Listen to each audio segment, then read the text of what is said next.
aplican para proteínas. Los genes pueden ser bastante grandes, pueden estar constituidos por miles de nucleótidos, como por ejemplo el gen BRCA2, que es un gen que codifica para una proteína reguladora, que tiene cerca de arriba de 11.000 pares de nucleótidos. Como también hay genes pequeños que solamente van a estar constituidos por unos cuantos cientos de pares de nucleótidos, como por ejemplo el gen de la beta-globina. En promedio podemos decir que, estandarizando, el tamaño de un gen podría ser alrededor de 20.000 pares de bases, más o menos. Como nosotros ya conocemos, hemos mencionado que han habido descubrimientos importantes que han marcado una pauta en el desarrollo de lo que ha sido la biología, y lo mismo encontramos a nivel de lo que es la genética. Uno de los conocimientos más importantes genéticos que marcó una pauta en el desarrollo de la biología molecular, que está dirigida a lo que es la genética, sería el descubrimiento de la transformación bacteriana, que fue realizada por Frederick Griffith, y que para este descubrimiento, que en realidad fue casi una casualidad, él estaba trabajando con bacterias de Streptococcus pneumoniae, tratando de buscar una vacuna contra la neumonía.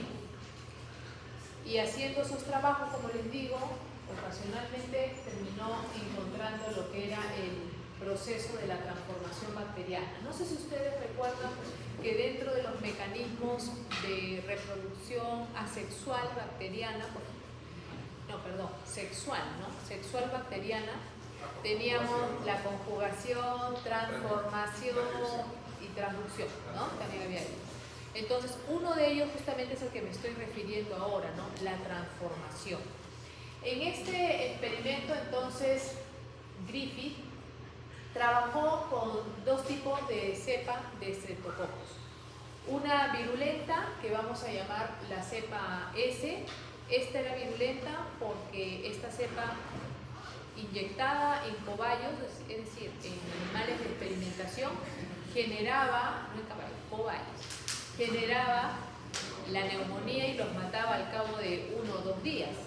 Esas bacterias eran virulentas porque poseían una cápsula. Esta cápsula, al parecer, las protege contra el sistema inmune del huésped. Y es por eso que estas tenían esta capacidad, ¿no?, de que el ratón moría entonces. Mientras que las cepas R, que vienen a ser las cepas no virulentas, estas no poseían esta cápsula y por lo tanto no causaban la neumonía. Pero no que todas las bacterias tienen... Sí, la pared. Muy bien. Entonces estamos viendo allí las cepas S, al ser inyectadas, como señalaba, que el ratón moría por neumonía, pero más bien cuando eran inyectados con la cepa R, que como dijimos no es virulenta, entonces el ratón vivía, porque tranquilamente el sistema inmune del ratón podía eliminar, ¿no?, a esta variante de Streptococcus pneumoniae. Cuando por otro lado calentábamos esa cepa S, esa cepa entonces virulenta, la matábamos entonces mediante este tratamiento de calor, y al ser inyectada en el ratón veíamos que el ratón también vivía, ¿no? Y eso fue lo que observó Griffith. Sin embargo, cuando él mezcla esa cepa S que ha sido matada por el calor y la mezclaba con la cepa R que no era virulenta, veíamos que el ratón moría. Entonces, ¿cuál fue la conclusión del experimento de Griffith? Que al parecer la cepa, que es la no virulenta, había captado algo, un factor, desde la cepa que sí tenía la cápsula, de tal manera que ésta comenzó a desarrollar cápsula. Y esto es lo que él denominó la transferencia del factor, de un factor para, en este caso, la virulencia, ¿no? Hasta ahí llegó su experimento, nada más. identificando que había un material que al parecer podía ser pasado de un organismo a otro, ¿no? Ser transmitido, un factor hereditario que podía ser transmitido de una bacteria a otra.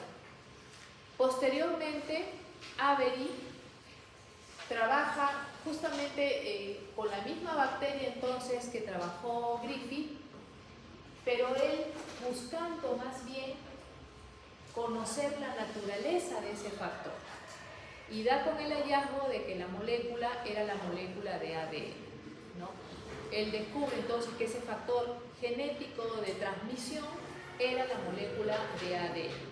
Recordemos algo que les había dicho desde el ciclo anterior, que cuando se comienza a investigar sobre la vida y el origen de la vida y posteriormente pasamos a lo que es el cuestionamiento de la evolución molecular, a inicios se creía que eran las proteínas, ¿no?, las que eran las importantes en la transmisión hereditaria. Así que este descubrimiento en realidad marca una pauta importante de desarrollo en lo que es la genética, porque ya identificamos que en realidad la molécula transmisora de la información es el ADN y no las proteínas que se pensaban, ¿no?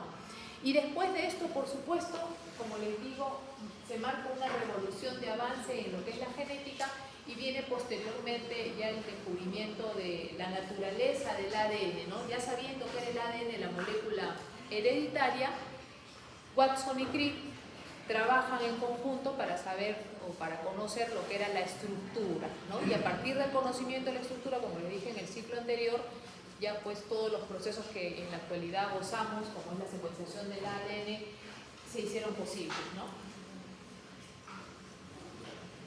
Aquí vemos entonces la estructura dilucidada por Watson y Crick, estamos hablando de 1953, el experimento de Griffith fue más o menos 1928, Avery descubre en el 1944, y ya estamos hablando de 1953, Watson y Crick dilucidan esa estructura que ya nosotros conocemos y que encontramos en todos los textos al respecto de la molécula de ADN, donde vemos que corresponde a una doble cadena polinucleotídica antiparalela, donde ambas cadenas, recordemos, están unidas por puentes de hidrógeno, y donde estas cadenas se unen por estos puentes de hidrógeno a nivel de pares específicos de bases, ¿no? Donde veíamos que adenina se apareaba con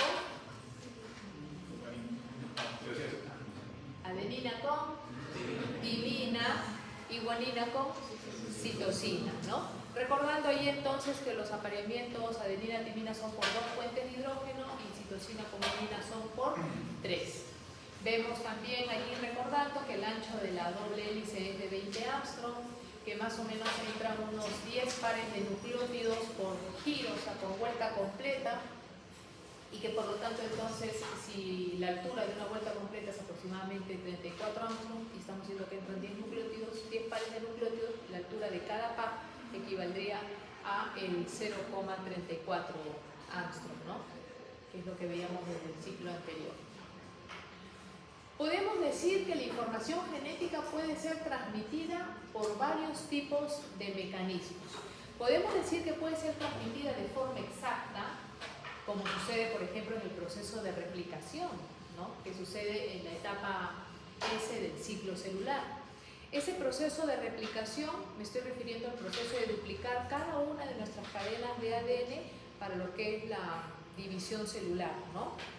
Ese proceso es un proceso que se realiza de forma exacta, pero también puede ser intercambiado, ¿no? Y este intercambio, ojo, que también es favorable desde el punto de vista de generar diversidad, variabilidad y también la adaptabilidad a un medio que puede ser cambiante, ¿no? Y que ese individuo tiene que ir adaptándose con el tiempo a esos cambios.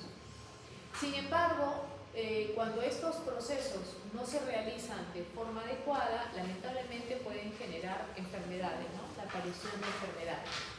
¿Qué mecanismos pueden permitir entonces el intercambio de la información genética?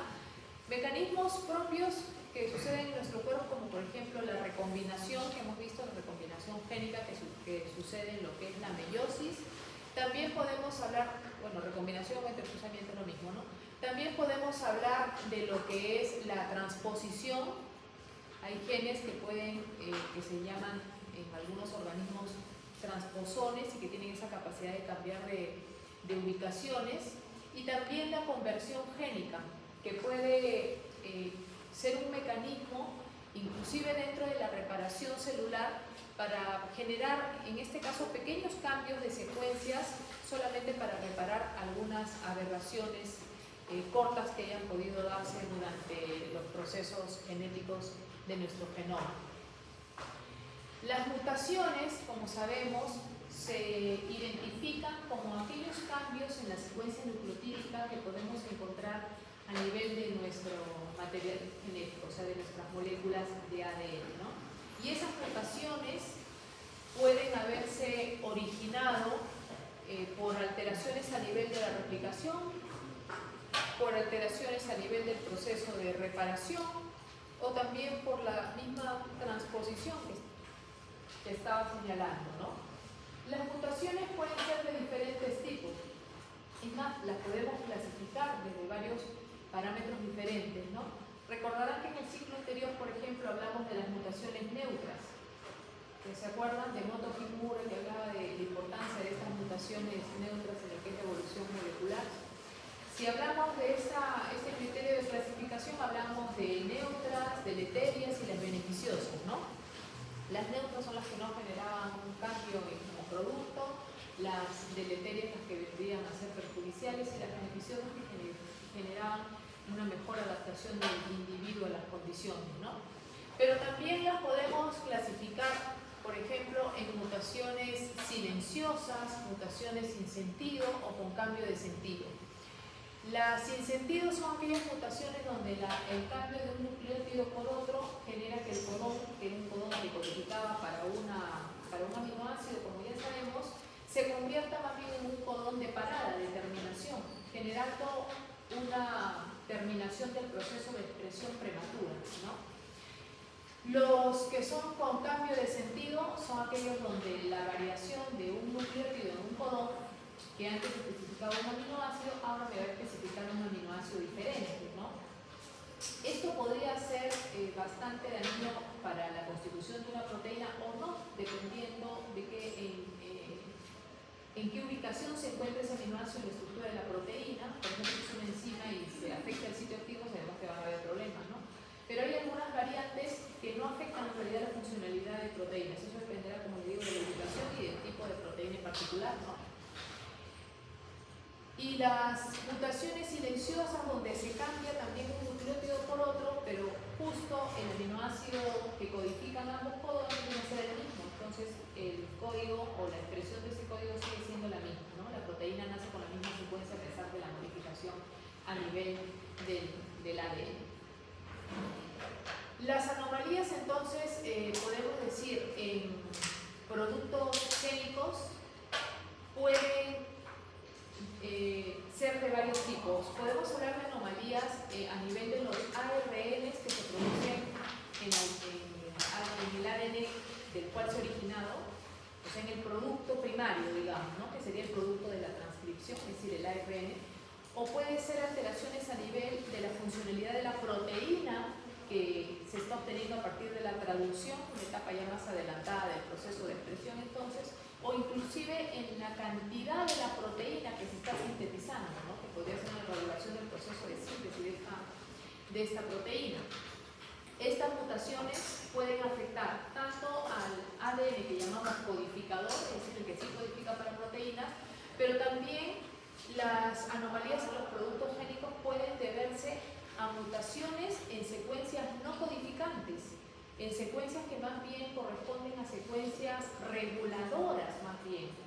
¿Se acuerdan que nosotros en el ciclo anterior habíamos mencionado cuando hablamos del ADN de que en realidad es muy bajo el porcentaje de secuencias codificadoras versus el porcentaje de secuencias no codificadoras, ¿no? Y que en un tiempo se habían llamado secuencias ADN basura, ¿no? Pero posteriormente se dieron cuenta de que a pesar de que esas secuencias no codificaban para proteínas, podían ser secuencias importantes porque pueden actuar como secuencias reguladoras, ya sea porque corresponden a sitios donde se van a unir proteínas reguladoras o porque ellas codifican a ARNs, no llegan hasta proteínas, por eso siguen llamándose no codificadoras, pero codifican para entonces ARNs no codificadores, pero que se encargan de tener un efecto regulador, o sea que igual regulan la expresión de otras secuencias que son genes, ¿no? O sea, o son sitios o codifican las redes reguladoras, ¿no?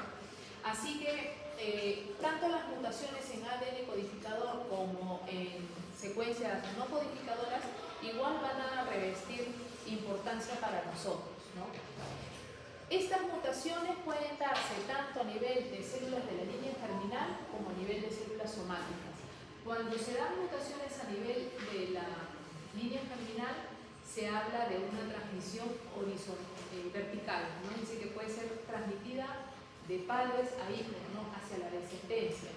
En cambio, cuando hablamos de una mutación que sucede en células somáticas, no va a ser transmitida a la descendencia, solamente la mutación, es decir, no a la descendencia de hijos, pero sí a la población celular respectiva, ¿no? Pero solamente en ese individuo que tendrá, ¿no? ¿Esa mutación puede ser inducida de la placentaria? Puede ser de los dos tipos, exacto. La tasa de mutación más o menos se habla de cada 10 a las 6 divisiones, suceden mutaciones en una célula en particular, ¿no? En los procesos de división de una célula en particular. Algunos aspectos que tenemos que tener presente en esta clase y que ya hemos abordado también en el ciclo anterior son, por ejemplo, la diferencia entre lo que es cromatina y lo que es cromosomas, ¿no? Decíamos que la cromatina es el material cromosómico en los núcleos celulares de organismos eucariotas, pero que básicamente la vamos a encontrar en la forma de cromatina cuando estamos en la etapa de interfase, ¿no?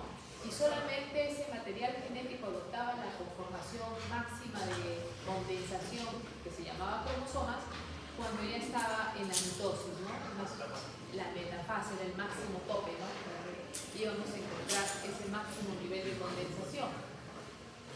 La cromatina, ahora, si hablamos de la cromatina, que diríamos que es el estado en que el ADN va a encontrarse en mayor tiempo, digamos, en una célula promedio, sabemos nosotros que corresponde a secuencias de ADN, como ya sabemos, bicatenarias, en una cantidad prácticamente equivalente con la cantidad o con la masa que equivalen las proteínas histónicas.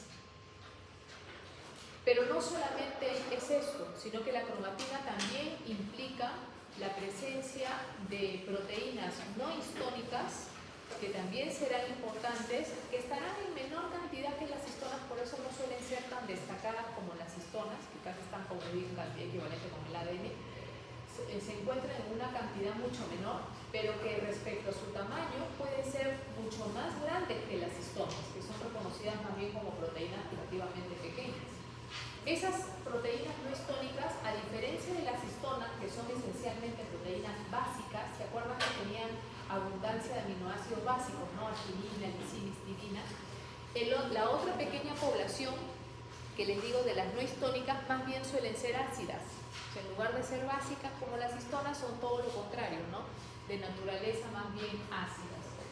Dentro de ellas encontramos, por ejemplo, enzimas que van a ayudar a la replicación, enzimas que van a ayudar a procesos de reparación, enzimas que van a ayudar a lo que es el proceso de la transcripción y el transporte inclusive y el procesamiento de los ARNs, y también hay una pequeña cantidad en la cromatina del ARN, porque recordemos que normalmente los genes se van transcribiendo, ¿no? No es que hay un momento dado en que no hay ni un gen transcribiendo, siempre habrá algún gen que se está transcribiendo y que por lo tanto va a estar en esa cromatina, en esas cadenas de ADN paralelamente sintetizándose, ¿no? Así que todos esos son los componentes que tendríamos que considerar cuando hablamos de cromatina. En los niveles de empaquetamiento recordarán ustedes que teníamos desde el nivel de la doble hélice de Watson y Crick de un grosor de 2 nanómetros, ahora si hablamos en términos de nanómetros, ya no de marzo, pasábamos a la cadena de nucleosomas, donde los nucleosomas tenían un grosor de aproximadamente 10 nanómetros, y entonces en esa cadena de nucleosomas tomábamos ese grosor, ¿no? El grosor de cada terna, donde estaba el octámero de histonas enredado con 2 vueltas de ADN cada uno de ellos. Luego, cuando esta cadena de nucleosomas lo poníamos de manera radial, formábamos la fibra en solenoide, que ya tenía 30 nanómetros. A esta fibra se le llama también fibra cromatínica, recordemos, o sea que acá está el nombre de cromatina, si nos damos cuenta. Hasta este nivel de condensación podemos encontrar cuando hablamos de cromatina. Pero ojo, no quiere decir que todas las cadenas están a este nivel máximo, ¿no? También pueden haber varias en este, pero podríamos encontrar algunas que llegaron hasta este nivel, sí, ¿no?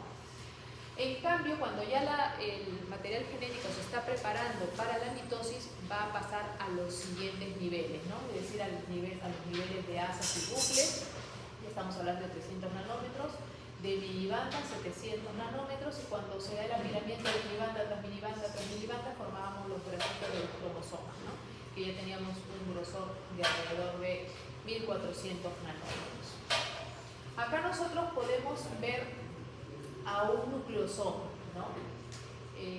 Constituido por su octámero de histonas. Recordaron ustedes también que había histonas del core, o sea, de las que sí están formando el nucleosoma, y la histona que no era del core, ¿no? La no nucleosómica, que era la H1, ¿cierto? Estaba justo afuera de los nucleosomas, ¿no? Y las que sí estaban dentro eran 2 copias del H3, H4, H2A, H2B. Las histonas no solamente revisten importancia por participar en el empaquetamiento principal del ADN, en la condensación, digamos, sino que también juegan un rol importante en lo que es la regulación de la expresión de los genes.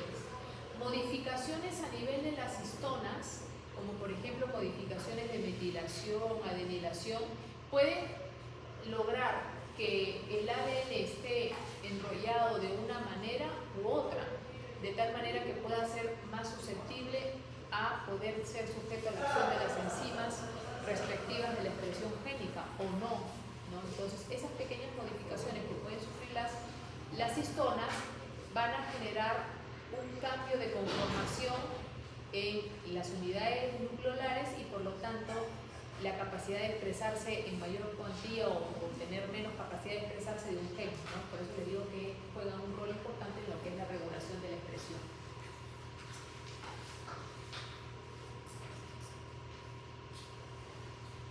Todavía no es bien comprendido el funcionamiento exacto del genoma en muchos mamíferos. Claro, porque los genomas de los mamíferos son los genomas más complejos. Podemos señalar algunos datos que sí ya han sido bien reconocidos, ¿no? En el caso del genoma core de cada célula humana vamos a encontrar 3.3 por 10 a la 9 pares de bases, donde el 1% correspondería a la fracción exónica. ¿Alrededor de cuántos genes teníamos en el genoma humano? Alrededor de 25.000 genes, ¿no? Según la cantidad de nucleótidos, en un inicio se pensó que teníamos alrededor de 100.000 genes, pero cuando se fueron encontrando esas particularidades del alternamiento de exones con intrones, de que habían secuencias codificantes y no codificantes, todo esto nos llevó a una estadística más baja, ¿no? De 25.000 genes. Donde podemos decir también que la mayoría del ADN genómico es no codificador, ¿no? Lo que decía hace un momento, no codificador. Ahora, recordemos que dentro de las secuencias que sí son codificadoras, también encontramos secuencias alternadas intrónicas con exónicas, ¿no? Donde ¿cuál era la que sí se iba a tomar básicamente o principalmente para codificación y que iban a quedar después del splicing alternativo? ¿Los exones o los intrones? Los exones, ¿no? Sufrían, ¿se acuerdan del procesamiento una vez que nacía el transcripto primario? La eliminación de los intrones y el empalme de los exones. Quiere decir que en esta secuencia que sí correspondía a un gen, igual tenía yo alternadas secuencias no codificantes. Todo esto me llega a un valor, como les digo, bajo de 1% exónico, ¿no? Esta cantidad de ADN genómico no codificador, como ya les dije, igual puede ser importante porque puede servir como sitio de unión para proteínas reguladoras o para codificar a ARNs no codificadores reguladores. En el ADN del genoma de los eucariotas podemos hacer también la distinción de que podemos encontrar ADN de secuencia única no repetitiva, es decir, genes que no están repetidos, o también podemos encontrar ADN de secuencias repetitivas, donde con respecto a el caso de los repetitivos vamos a hacer la diferenciación en moderadamente repetitivos y los que son altamente repetitivos. Moderadamente repetitivos, estamos hablando de las secuencias Line y Sans. Estas son de mayor longitud a menor longitud, tiene de cortas aquí y las otras de largas.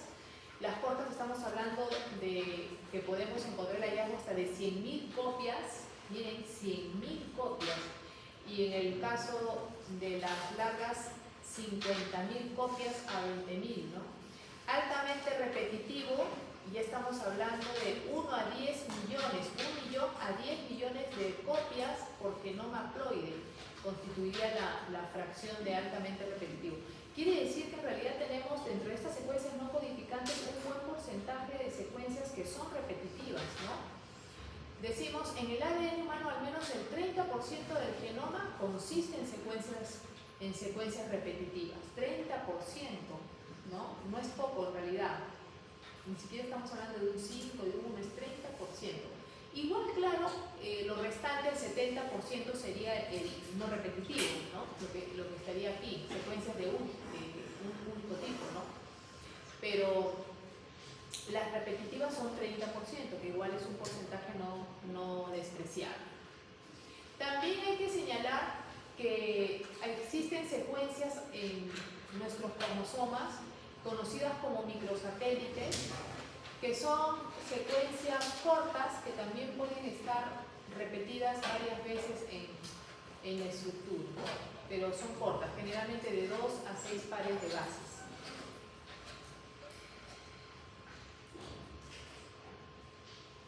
El material genético entonces podemos decir que puede ser alterado y reordenado. Ya nosotros hemos visto que esto es posible típicamente en el proceso de la meiosis, en el proceso de la recombinación génica o crossing over, donde cromosomas homólogos se aparean para intercambiar segmentos, ¿no? También puede darse como consecuencia de integraciones cromosómicas, como por ejemplo cuando hemos hablado de la integración de algunos virus, ¿no? Que pueden llevar genes desde un organismo inclusive a otro, cuando hablamos particularmente en el caso de los bacteriófagos, ¿no? Que a la hora que se insertan, se integran al genoma de una bacteria y a la hora que se desinsertan, no necesariamente sale solamente su genoma, sino que arrastran genes que estaban flanqueando sus extremos y se integran llevando esos genes, entonces es una forma también de transferir información. Y por otro lado también tenemos a los genes procesados, que pueden ser producidos por transposición y que también muchos de estos genes procesados son conocidos como pseudogenes porque se pueden originar tanto de secuencias codificadoras como no codificadoras. Muchos son de secuencias codificadoras, pero que sufren un proceso de retrotranscripción y que van a generar secuencias que ya no van a tener los intrones, ¿no?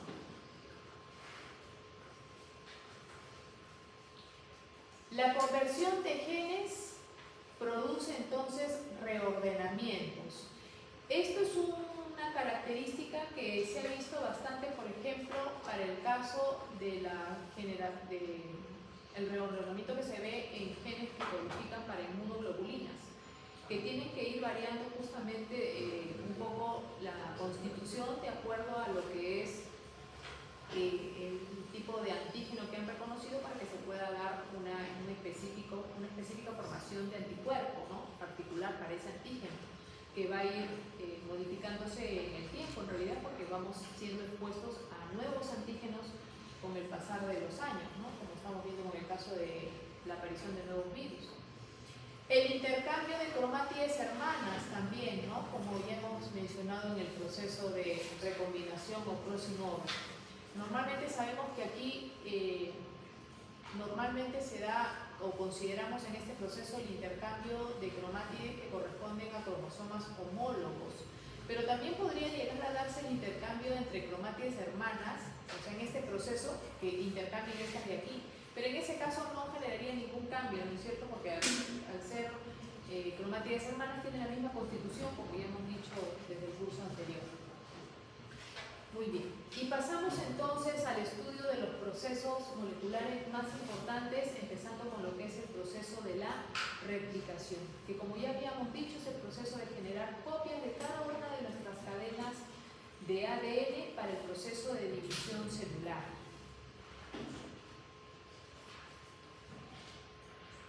La replicación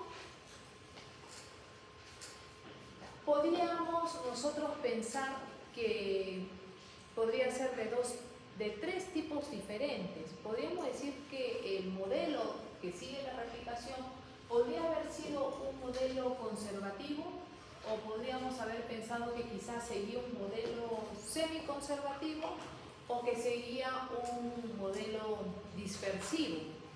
Eso dependiendo de cómo quedaba la naturaleza de las cadenas hijas originadas a partir de las cadenas originales.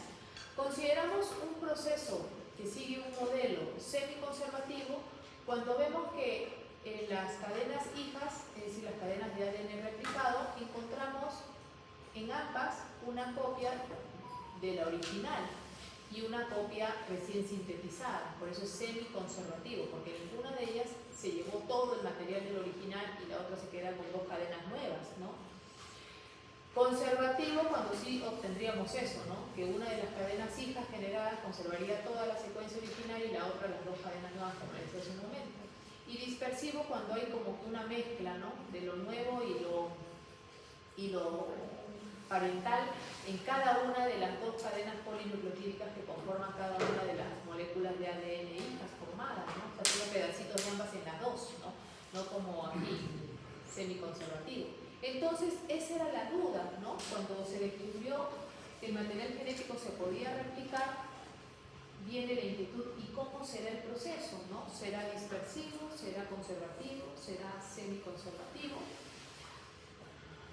Ya Watson y Crick algo habían mencionado, pero sin sustento en realidad, sino que ellos con el conocimiento de la estructura de la molécula del ADN ya habían comentado y hasta dejado por escrito que ellos suponían, pensaban que las moléculas de ADN, cada una de las cadenas debería corresponder a un molde para la síntesis de cadenas hijas. O sea, ya no estaban anticipados, ¿no? Lo que en realidad era el proceso.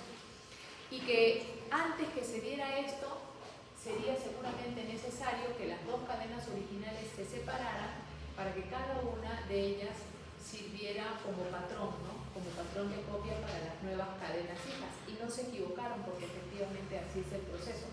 Pero como les decía, con la información que ellos manejaban no podían aseverarlo ni demostrarlo, ¿no? Simplemente fue una deducción que ellos tenían. Quien llevan y resuelven entonces este acertijo y llevan a finalmente señalar que el proceso seguía un modelo semiconservativo fueron Messenser y Stahl. Ellos entonces resuelven ese acertijo de cómo será el modelo de replicación, ¿no? ¿Cuál de los tres seguía? Ellos resuelven entonces este acertijo gracias a, bueno, ellos se conocieron, hay que señalar, prácticamente un año después que Watson y Crick plantean su modelo de la estructura del ADN, y como se quedaron intrigados con ese comentario que ellos hicieron sobre cómo sería el proceso cómo pensaban que podría ser el proceso de replicación, decidieron asociarse, a pesar de que sus líneas de investigación eran diferentes, decidieron asociarse y investigar entonces cuál era el modelo correcto, ¿no? Y es así que ellos ya habían entonces visto que cuando se cultivaban bacterias de Escherichia coli en un medio con nitrógeno 15, estas bacterias captaban ese nitrógeno en la constitución de sus nuevas bases nitrogenadas para las siguientes replicaciones, o sea, para la generación de nuevas cadenas hijas, y este nitrógeno 15 era más pesado que el nitrógeno 14. Entonces, luego de haber obtenido la inserción de esos nitrógenos más pesados en la estructura del genoma, ese genoma podía ser separado utilizando gradiente de concentración, de densidad, generando dos bandas diferentes, ¿no? Teníamos la banda del ADN que tenía integrado ese nitrógeno 15, como le digo, como es un nitrógeno más pesado, por gradiente de densidad aparecía más abajo, ¿no? En ese gradiente, mientras que el otro tipo de moléculas del ADN de Escherichia coli que no había sido expuesto a este nitrógeno pesado, sino que tenía el nitrógeno normal, el nitrógeno 14, aparecía en una banda superior ya que era más ligero, ¿no? Entonces ellos habían descubierto que se podía separar, ¿no? los genomas en base a utilizar gradiente de densidad, habiendo previamente, como les digo, cultivado bacterias en un medio diferente de nitrógeno 15 con las que se han cultivado nitrógeno 14. Y entonces ellos plantean un experimento en base a utilizar esta metodología, ¿no? En su experimento ellos cultivan entonces a bacterias de Escherichia coli en ese medio de nitrógeno 15, sabiendo entonces que su genoma va a ser un genoma más pesado, y luego que ya tenían una población de estas bacterias con genoma pesado, las llevan a cultivar en un medio con nitrógeno normal, con nitrógeno 14, y dejan que empiecen a generar varias generaciones. En la primera generación, ellos observan que toda la siguiente descendencia que obtienen van a tener un genoma, como aquí ustedes ven que al parecer es un genoma híbrido, porque tenía una densidad intermedia a lo que generaba el nitrógeno 15 y a lo que generaba el nitrógeno 14, o sea, aparecía más o menos acá, ¿no? Esto, salud. Esto, entonces, decíamos que era un ADN híbrido, ¿no? Y en las siguientes generaciones, como les digo, tras cada generación se sacaba una muestra y se hacía la observación, el aislamiento del material genético y se exponía esto a este gradiente de densidad. Y en las siguientes generaciones aparecieron tanto el ADN híbrido que les decía, que es la mezcla, entonces se entiende que ese híbrido tenía estas características, ¿no?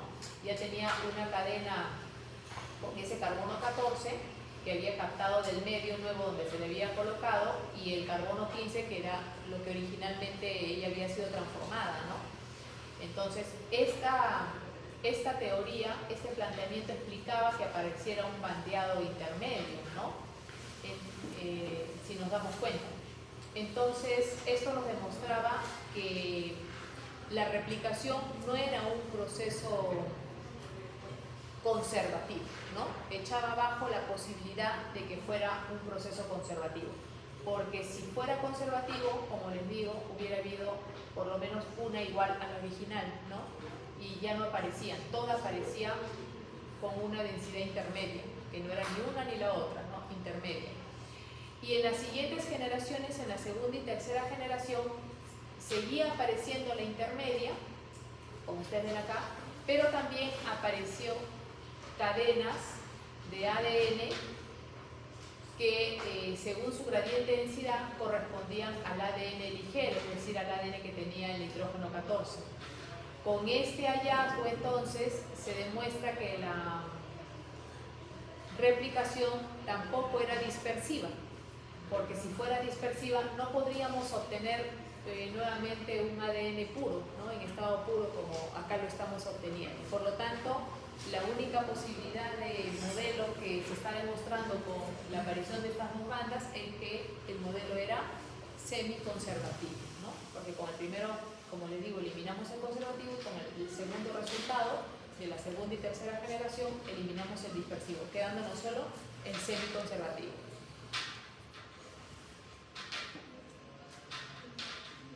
La replicación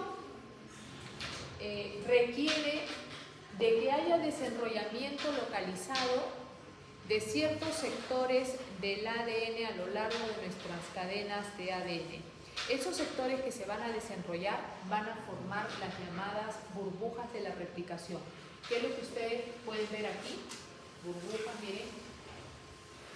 Y donde en cada burbuja vamos a encontrar, si marcamos un origen central imaginario, vamos a encontrar que por cada burbuja tendríamos dos horquillas de replicación, ¿no? Esto sería una horquilla y esto es considerado la hoja, ¿no? En el caso del genoma de las bacterias, que como ya ustedes saben, corresponde a un genoma circular, unido por los extremos, entonces hay un solo punto de origen de la replicación y por lo tanto hay un solo replicón, ¿no? Que en ese punto de origen igual la replicación va a correr en ambas direcciones, tanto hacia la derecha como hacia la izquierda, que es lo que estamos viendo acá, ¿no? En cambio, en los genomas de eucariotas, como son genomas lineales, como ya sabemos, y mucho más largos, lógicamente vamos a encontrar varios replicones, ¿no?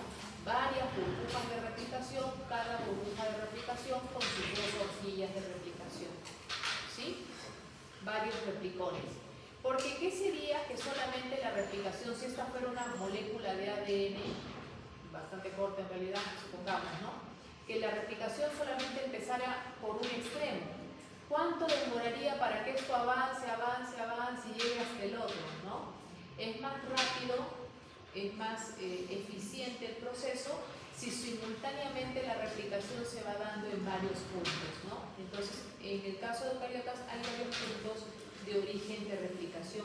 Repito, a diferencia del caso de bacterias que hay un solo origen y se le llama OIC, a ese punto de origen en las bacterias que es único.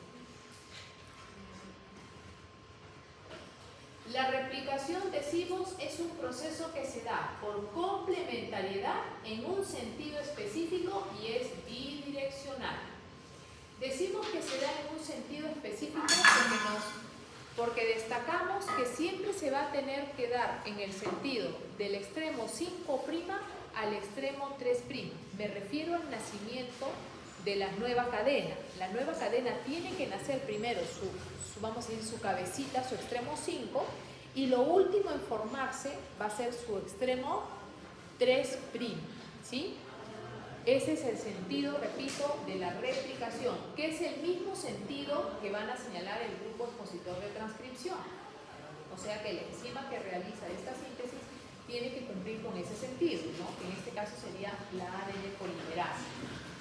Sentido específico, repito, de las nuevas cadenas, que acá son esas que están en negro, tienen que ir del 5 hacia el 3, por eso la flechita la han puesto para allá, ¿no? Empezó por acá y debe seguir así. El proceso es bidireccional, porque como ustedes ven, en cada burbuja de replicación va a correr tanto hacia la derecha como hacia la izquierda, ¿no? En ambas direcciones. Decimos que se da por complementariedad, porque como ustedes pueden ver aquí, las cadenas originales nacen de manera complementaria siguiendo como molde la cadena original, las cadenas originales. Es decir, si yo aquí tenía en la original una timina, la nueva a este nivel tiene que tener una adenina, ¿no? Si acá tengo una adenina, acá debo de tener una timina, ¿no? Si acá tengo una en cuarta posición guanina, acá tiene que especificarse una o colocarse un nucleótido con citosina, ¿no? Es decir, se sigue un molde, como ustedes ven, y ese molde responde a un evento de complementariedad, ¿no es cierto?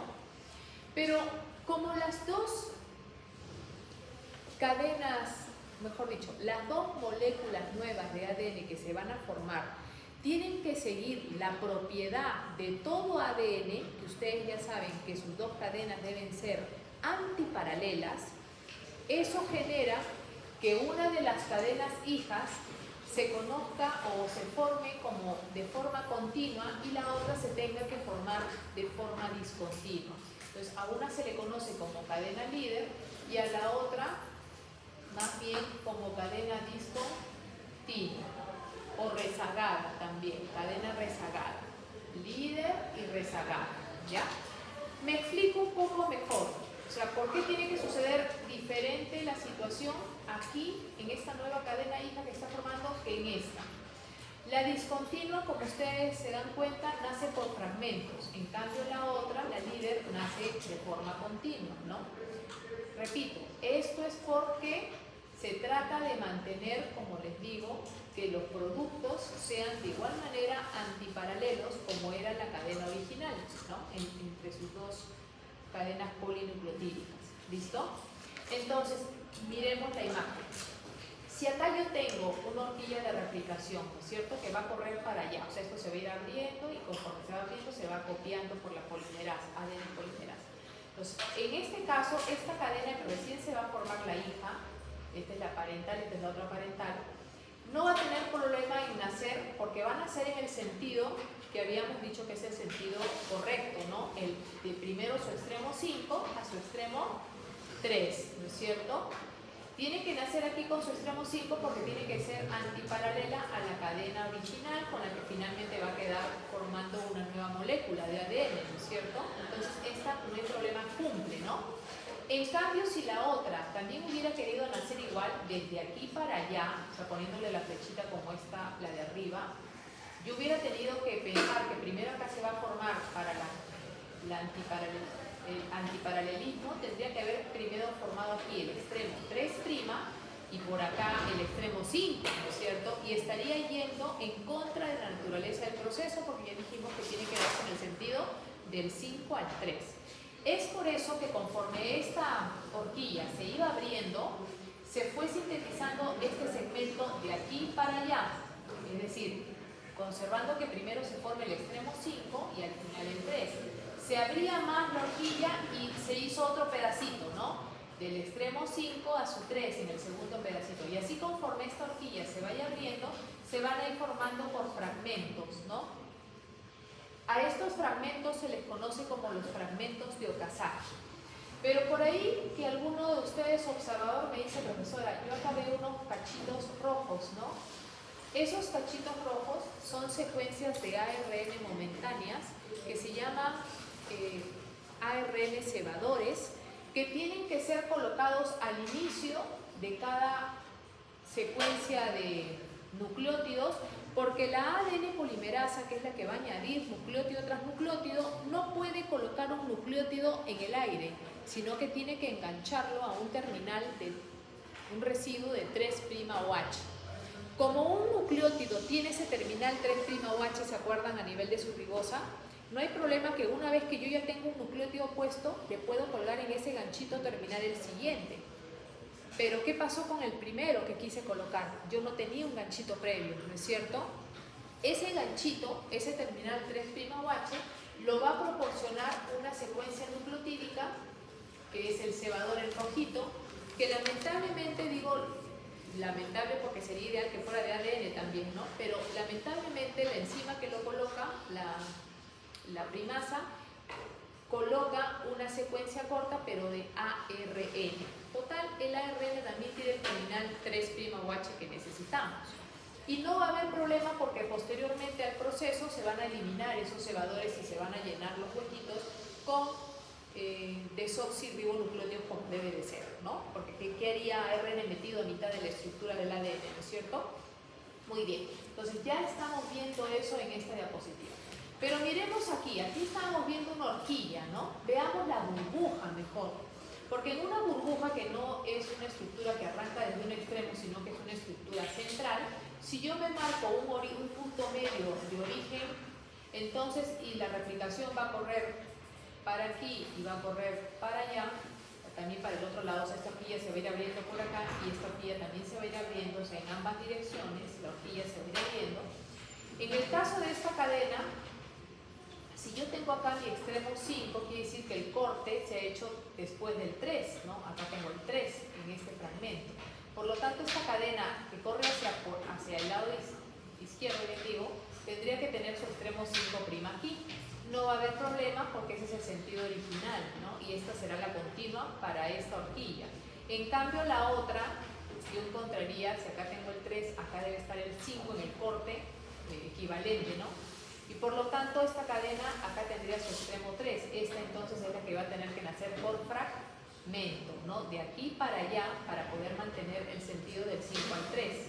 Pero en la otra horquilla que encuentro en la misma burbuja sucede lo contrario, si se dan cuenta, ¿no? Aquí más bien tengo la de arriba que correspondería a la que nacerá por fragmentos y acá tengo la de abajo que será la continua, ¿no? Y esto se va a ir abriendo, copiándose ambas hasta que por aquí quizás se encuentre con otra burbuja que también ya estaba completándose, ¿no? Y así se van a ir fusionando las burbujas y terminando de replicarse toda la longitud de nuestras cadenas de ADN. Entonces, lo que acabo de resaltar en este momento es que una de las cadenas, de las nuevas cadenas, se forma de manera continua y la otra de manera discontinua. Ahí lo estamos resaltando. Y aquí se están viendo los cebadores también, ¿no? En esta diapositiva estamos viendo entonces cómo se da la síntesis de la cadena retrasada, o también la llaman retardada, como la tienen acá, o discontinua, ¿no? Como habíamos dicho, por pequeños fragmentos, pero en este caso, en el caso de la cadena discontinua, como voy a hacerlo por pedazos, voy a necesitar que previo a cada pedazo yo tenga que colocar el cebador, ¿no es cierto? Es decir, que venga esa enzima que codifica el cebador y que me lo coloque. En cambio, en el caso de la continua me basta con uno nomás, ¿no? Porque ahí avanza nada más, ¿no? Acá no, acá tengo muchos fragmentos y para cada fragmento voy a necesitar un cebador, ¿no? Posteriormente, como ustedes ven, el cebador va a ser eliminado, sobre todo los cebadores intermedios. Conforme avance esta replicación, las polimerasas se encargarán de eliminar al cebador y luego rellenarán el sitio, ya dejándome en la estructura sin cebador, excepto en el extremo, ¿no? Donde como no tengo un avance previo, o sea, no tengo otra polimerasa que se encuentra con este cebador, esto queda allí para al final recién eliminarse. Esto sí, conforme se vayan encontrando los fragmentos con las polimerasas respectivas que están avanzando, ya se van eliminando esos cebadores y se van rellenando gracias a la acción también de la ligasa que sella las últimas uniones, ¿no?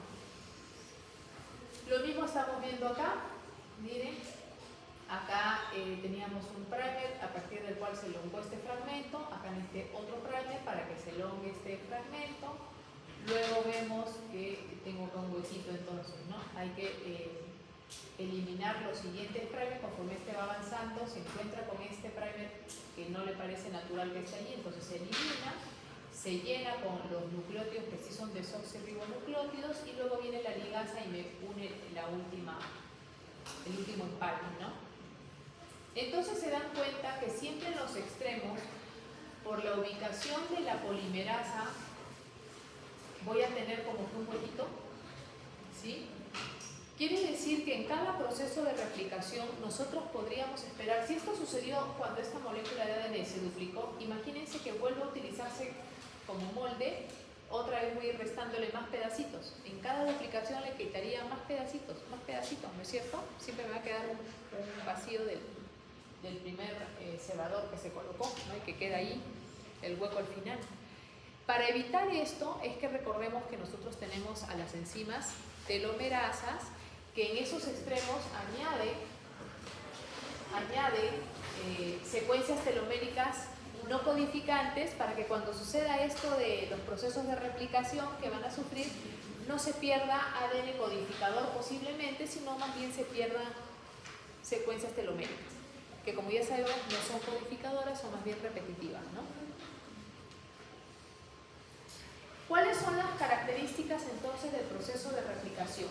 Vamos a decir que es un proceso semiconservativo, ya lo dejamos claro cómo se demostró.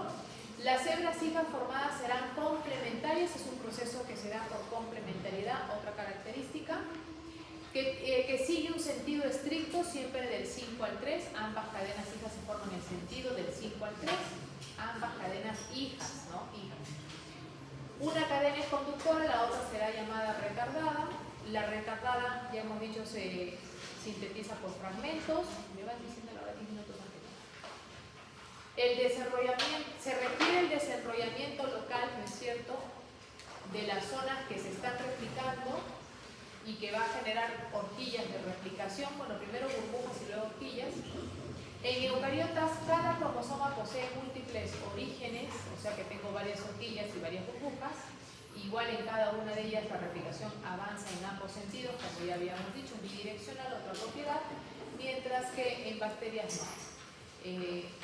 Hay un solo origen, me refiero. Sí es bidireccional también dentro de ese único origen, pero es un único origen.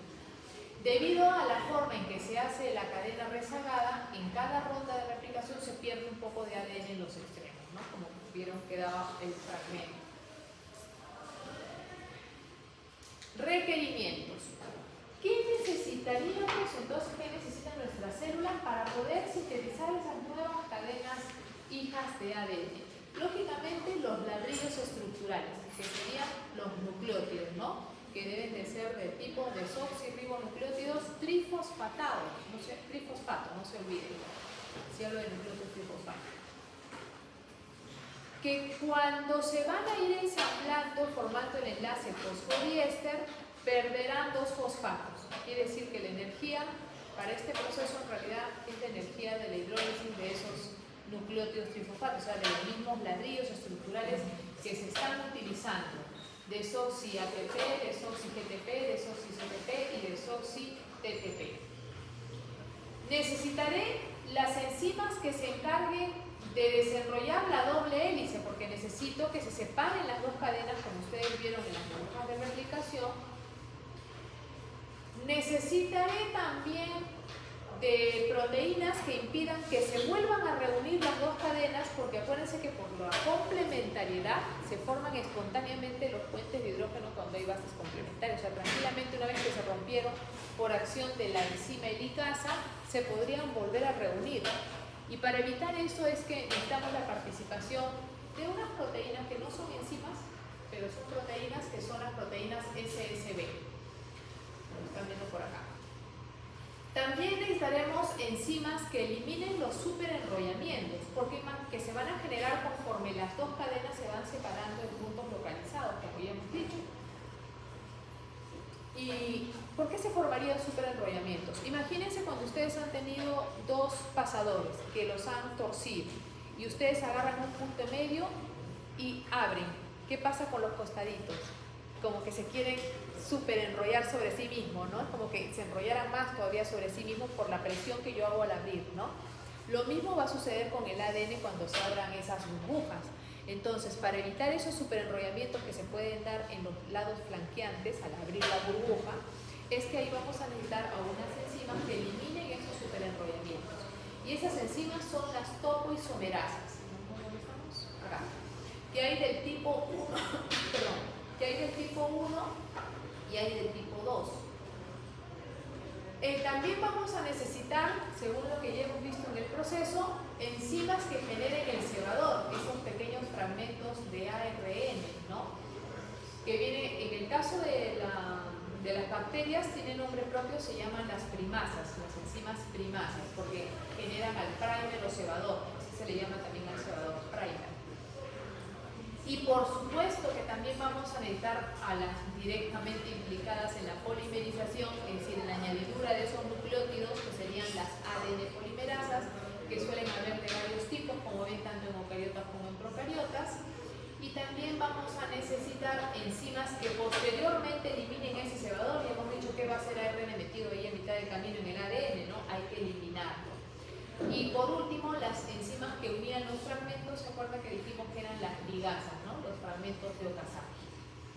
En esta diapositiva, entonces estamos viendo nuevamente las moléculas, acá puse enzimas, pero ya saben que las proteínas SSB no son enzimas. Ya sabemos cómo van participando cada una de ellas. Las topoisomerasas eliminando los superenrollamientos, las helicasas rompiendo los puentes de hidrógeno para que se puedan separar las dos cadenas. las proteínas SSB evitando que se vuelvan a reunir, las polimerasas añadiendo los nuevos nucleótidos, la ligasa uniendo los fragmentos, la primasa sintetizando el cebador, ¿no? Previo a cada fragmento. Decimos entonces que las ADN polimerasas catalizan la reacción de unir nucleótidos tras nucleótidos, formando entonces los enlaces con poliéster para formar las nuevas cadenas.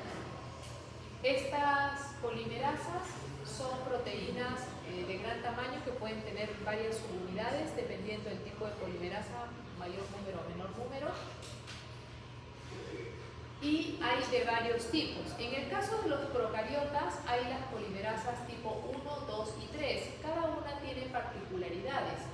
Además hay que señalar que muchas polimerasas no solamente tienen la actividad polimerizante, es decir, de unir nucleótido tras nucleótido, sino también poseen actividad exonucleásica.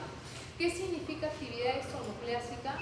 Actividad reparadora, que puede eliminar nucleótidos que sean incorrectos, es decir, que ella misma colocó de forma incorrecta, los puede eliminar, ¿no? Algunas tienen actividad exonucleásica 3' al 5', quiere decir que es la actividad en retroceso, ¿no? Porque la replicación avanza en el sentido del 5 al 3. Si digo que tienen actividad exonucleásica del 3 al 5, entiendo que es un retroceso, ¿no? Se colocó su nucleótido y puede retroceder y quitar al nucleótido que puso mal. Y otras pueden tener hasta actividad exonucleásica del 5 al 3, quiere decir en avance, ¿no? Hacia adelante pueden encontrarse con un nucleótido mal colocado que no fue de ella y también lo puede eliminar, ¿no? Capaz otra polimerasa había empezado a sintetizar el otro fragmento y tuvo un error que pasó por alto y esta lo puede encontrar y lo puede eliminar, ¿no? Entonces, vemos que en el caso de la ADN polimerasa tipo 1, esta tiene actividad, bueno, todas tienen la polimerásica del 5 al 3 por supuesto, y esta parte tiene las dos actividades exonucleásicas, tanto la 3,5 correctora como la 5,3 reparadora sobre todo. En el caso de la 2 solamente tiene la 3,5, ¿no? Y en el caso de la 3 también solamente tiene la 3,5, aparte de la polimerizante que ya tienen todas. De estas, la tipo 1 es la que se va a encargar de eliminar al cebador y de llenar los huecos, la tipo 1, ¿ya? Si les pregunto cuál es la ADN polimerasa en bacterias que elimina al cebador, porque ya dijimos quién es la que lo sintetiza, la quirasa, otra enzima, ¿no es cierto? Pero necesitamos que lo elimine alguien, es la 1, la que elimina y llena los huequitos. La polimerasa 2 está más relacionada con reparación. Y la polimerasa 3 es la principal polimerasa que realiza el grueso de la polimerización de nuestras cadenas de ADN. Esta es la más activa, ¿sí? La 3, van a recordar más, ¿ya? Esta es la más pesada además, ¿no? 900.000 Dalton, a diferencia de la 2 de 900.000, la otra 90.000, 109.000, ¿no? La más grandecita. En el caso de los eucariotas tenemos otras variantes, tenemos la alfa, la beta, la gamma, la delta y la épsilon. La gamma es la que se encarga de la síntesis del ADN mitocondrial y tiene también actividad exonucleásica, o sea, correctora, ¿no? 3,5. La alfa es la que sintetiza al cebador, acá esta se va a encargar de sintetizar el cebador, como le dije, la primasa es de bacterias, en el caso de eucariotas es la tipo alfa la que se encarga de sintetizar el cebador, mientras que es la delta la que se encarga de eliminarlo, ¿no? Y sustituirlo. Esta es la que comienza la elongación de las dos cadenas, esta es una de las más importantes entonces para nosotros, ¿no? La delta se encarga de la conductora también y la retrasada, pero esta es más activa, ¿no? Y esta sí tiene actividad exonucleásica 3,5 que no tiene la alfa, o sea, esta sí tiene actividad, ¿qué les dije? Correctora, ¿no? Correctora se suele decir cuando es de 3 a 5 y reparadora cuando va en avance. Igual están reparando ambas, ¿no? Pero la denominación suele ser más. En el caso de la épsilon, esta, y al igual que la beta, se encarga tiende a generar la cadena retardada. Pero la épsilon sí tiene actividad exonucleásica 3,5, ¿no? La beta no. Todas las que no le he puesto es porque no tienen esa actividad exonucleásica. Entonces, ojo con eso. Prácticamente estamos diciendo, bueno, la mitocondrial y de las no mitocondriales, la delta y la épsilon son las que tienen actividad exonucleásica. La alfa y la beta no tienen.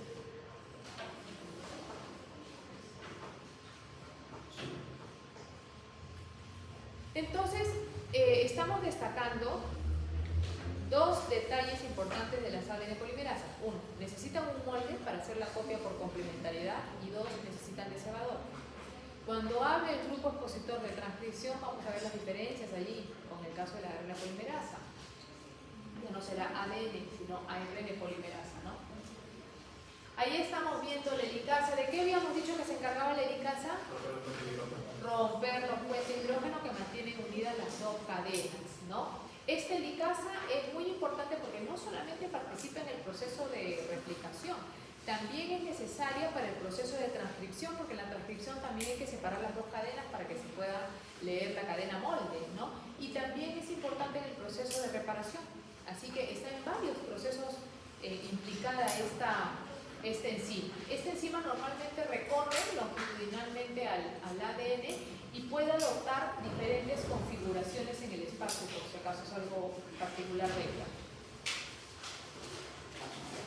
La ADN polimerasa 1 en la replicación sustituye al ARN cebador por ADN, ¿no? Ya habíamos dicho que quien elimina va a ser la 1 y ella misma va a rellenar, ¿no? Las topoisomerasas, mencioné que son aquellas que eliminan los superenrollamientos, pero mencioné que habían dos tipos, la tipo 1 y la tipo 2. ¿Cuál es la diferencia entre ambos tipos? En que la tipo 1 realiza un corte de una de las cadenas y le da el giro contrario que sea superpuesto y la vuelve a pegar para que no haya esa tensión, mientras que la topoisomerasa tipo 2 lo que hace es cortar las dos cadenas y las vuelve a pegar, pero quitándole la torsión extra de la presión que se ha generado al abrir el bucle, ¿no? La ADN girasa es la topoisomerasa tipo 2 de las bacterias, que también tiene nombre propio, ¿no? Como le digo, girasa, se le conoce como girasa. ¿Pero a qué corresponde? Repito, a una topoisomerasa tipo 2. Y por otro lado tenemos a la ADN ligasa, que ya mencioné, la que se va a encargar de unir los fragmentos de Okazaki, finalmente, una vez que se han eliminado los cebadores. Para la formación de los telómeros, recordemos, porque esto también ya lo hemos hablado anteriormente, que necesitamos a la enzima telomerasa, que es muy activa a nivel embrionario, pero que una vez que nacemos pierde su actividad y que también está muy activa en las células cancerosas, decíamos, ¿no? Estas tienen un propio molde de ARN en su estructura, de tal manera que genera secuencias únicas repetitivas añadidas en los extremos de nuestros cromosomas. Como ustedes ven allí, ¿no? Tiene un único código repetitivo que va a copiar y luego va a venir la polimerasa a rellenar y hacerla complementaria, ¿no? Los telómeros, ¿qué cosa eran? Son secuencias cortas de 5 hasta 8 pares de bases. Los cebadores son más o menos de 2 a 6, son también cortitos, ricos en las bases guanina, TT, A, G, G, G, la humana, por ejemplo, repetidas en tándem, ¿no? Es decir, una detrás de la otra, secuencias repetidas varias veces, ¿no? A continuación de la otra. Que se localizan, como ya habíamos dicho, en los extremos de nuestros cromosomas, no son codificantes y son necesarias para mantener la estabilidad de nuestro genoma, para evitar que se peguen los cromosomas y que se pierda información genética, ya que son los telómeros que se van a cortar y no secuencias sí codificantes, ¿no? Como ya habíamos mencionado. Estas telomerasas entonces son consideradas ribonucleoproteínas, ¿no? Con actividad ADN polimerizante, como estamos viendo, porque elongan, ¿no? Muy bien. Y con esto hemos terminado entonces la clase del día de hoy.